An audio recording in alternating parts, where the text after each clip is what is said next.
السلام علیکم ورحمۃ اللہ وبرکاتہ نحمدہ ونصلی علی رسولہ الکریم اما بعد۔ تمام بھائی اور بہنوں کا استقبال ہے، امید ہے آپ سب خیریت سے ہوں گے۔ الحمدللہ، اللہ کا شکر ہے میں بھی خیریت سے ہوں۔ تو آداب زندگی کی جو کلاسیں چل رہی ہیں اس میں ہم لوگوں نے 6 صفات کا ذکر پڑھا ہے۔ تو 6 صفات جو ہے اس میں ہر ایک صفت کا الگ سے ہم اور آپ تفصیلی طور پر بیان پڑھیں گے۔ تو سب سے پہلی جو صفت تھی وہ تھی کلمہ طیبہ کی صفت، تو اس کو آج انشاءاللہ تعالی ہم پڑھیں گے۔ بسم اللہ الرحمن الرحیم، یہاں دیکھیے نمبر 1 لکھا ہو نا، تو یہ جو ہے نا 6 صفات میں سے پہلی صفت ہے۔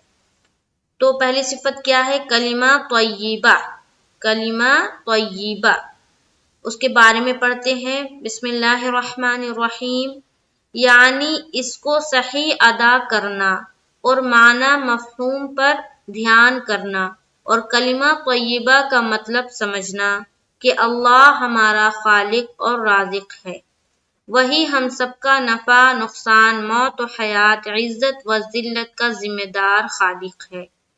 کلمہ پاک کا تقاضا یہ ہے کہ اللہ پاک نے ہمیں جن کاموں کا حکم دیا ہے ان کو کسی حالت میں نہ چھوڑیں، اور جن کاموں سے منع کیا ہے ان سے بچے، یعنی کہ وہ کام نہ کریں۔ کلمہ طیبہ کے بہت سے فضائل ہیں، جن میں سے چند یہ ہیں۔ ایک حدیث پاک کا مفہوم ہے کہ جو کوئی بندہ یا بندی دن اور رات میں کلمہ طیبہ پڑھتا ہے تو اس کے اعمال نامہ میں سے برائی مٹا دی جاتی ہے اور ان کی جگہ نیکیاں لکھی جاتی ہے۔ جو کوئی بندہ یا بندی دن اور رات میں کلمہ طیبہ پڑھے تو اس کے اعمال نامے سے برائیاں ہٹا دی جاتی ہے اور ان کی جگہ نیکیاں لکھی جاتی ہے۔ دوسری حدیث کا مفہوم ہے کہ جب کوئی بندہ یا بندی اس کلمہ کو فرش پر پڑھتا ہے تو عرش کے سامنے ایک نور کا ستون ہے، وہ ہلنے لگتا ہے۔ اللہ تعالیٰ فرماتا ہے، اے ستون تو کیوں ہلتا ہے؟ ٹھہر جا۔ تو وہ ستون کہتا ہے، اے باری تعالیٰ کیسے ٹھہر جاؤں؟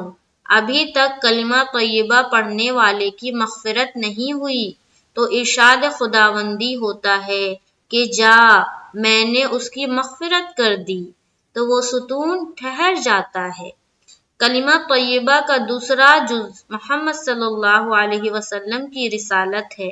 اللہ نے ہمارے نبی صلی اللہ علیہ وسلم کے ذریعہ تمام احکام اور زندگی گزارنے کے طریقے بتائے۔ ہمارے نبی صلی اللہ علیہ وسلم نے خود اپنی طرف سے کوئی کام نہیں کیا، اور جو کوئی ہمارے نبی صلی اللہ علیہ وسلم کے طریقے کو یعنی سنتوں کو چھوڑ کر زندگی گزارتا ہے تو وہ کبھی کامیاب نہیں ہو سکتا اور نجات نہیں پا سکتا۔ ہمارے نبی صلی اللہ علیہ وسلم کے طریقہ کو سنت یا مسنون کہتے ہیں۔ تو کلمہ طیبہ کے بارے میں کیا معلوم ہوا کہ جو کوئی کلمہ طیبہ پڑھتا ہے تو عرش کے سامنے کیا ہے؟ ایک نور کا ستون ہے، وہ ہلنے لگتا ہے، اور وہ اس وقت تک ہلتا ہے جب تک اس بندے یا بندی کی مغفرت اللہ تعالیٰ نہ کر دے۔ تو کتنی بڑی فضیلت ہے نا؟ اور آپ صلی اللہ علیہ وسلم نے جو بھی چیزیں بتائی ہے کر کے یا منہ سے جو بھی چیزیں بتائی ہے اس پر ہم اپنی زندگی کو گزارے، اور وہی جو طریقہ ہے وہ ہمارے نبی کا طریقہ ہے، وہ کیا کہلاتا ہے؟ سنت طریقہ یا مسنون کہلاتا ہے۔ تو جتنی بھی چیزیں آپ صلی اللہ علیہ وسلم نے اپنی زندگی میں کری ہے یا اس کے بارے میں ارشاد فرمایا ہے وہ چیزیں سنت ہے۔ تو اس سنت کے مطابق ہم چلیں گے تبھی ہم اپنے نبی کے کیا ہوں گے؟ امتی ہوں گے۔ تبھی ہم یہ بتا پائیں گے کہ ہمیں اپنے نبی پاک صلی اللہ علیہ وسلم سے بہت محبت ہے۔ محبت کا کیا تقاضا ہے کہ ان کے جو بتائے ہوئے طریقے ہیں، ان کے جو کیے ہوئے کام ہیں، انہوں نے جو چیزیں ارشاد فرمائی اس پر ہم عمل کریں گے، ہے نا، اس چیز کو اپنی زندگی میں لائیں گے اور اس پر ہم عمل کریں گے۔ یہ چیزیں جب ہم کریں گے تب ہم سمجھ میں آئے گا کہ ہم نبی پاک صلی اللہ علیہ وسلم سے محبت کرتے ہیں۔ محبت کا یہ تقاضا تھوڑی ہے کہ صرف منہ سے کہہ دینا۔ اگر محبت کرتے ہیں تو ہم نماز کی پابندی کریں گے، قرآن کی پابندی کریں گے، ان کی ہر ایک چھوٹی سی چھوٹی جو سنت طریقہ انہوں نے بتایا ہے، جو کام کو کیا ہے اپنی زندگی میں یا اس کے بارے میں کبھی بتایا ہے، اس چیز کو ہم اپنی زندگی میں لانے کی پوری کوشش کریں گے۔ یہ ہے محبت کرنے کا تقاضا۔ تو آج ہم نے کیا پڑھا؟ کلمہ طیبہ کے بارے میں پڑھا۔ انشاءاللہ تعالی نیکسٹ کلاس میں ہم نماز کے بارے میں پڑھیں گے تفصیلی طور پر، اور 1 by 1 اسی طرح سے جب 6 صفات کے بارے میں ہم تفصیلی طور پر پڑھ چکے ہوں گے تب انشاءاللہ تعالی ہم اس پر حدیثیں بھی پڑھیں گے۔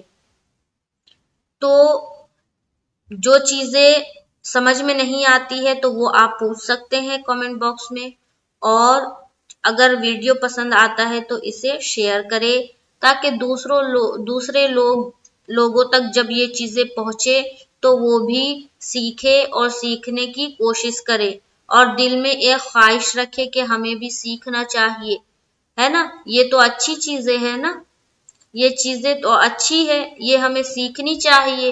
یہ چیزیں اگر ہم سیکھیں گے تو ہم دنیا میں بھی کامیاب اور آخرت میں بھی کامیاب۔ تو ایسی چیزیں سیکھے، ایسی مجلسوں میں جائے جہاں ان سب چیزوں کے بارے میں بات ہوتی ہے، ان سب چیزوں کے بارے اوپر بیان ہوتا ہے، ایسی مجلسوں میں جائے اور اس میں اپنا وقت لگائے۔ تو انشاءاللہ تعالی نیکسٹ کلاس میں ملاقات ہوگی تو ہم آگے پڑھیں گے۔ مجھے دعاؤں میں یاد رکھے۔ السلام علیکم ورحمۃ اللہ وبرکاتہ۔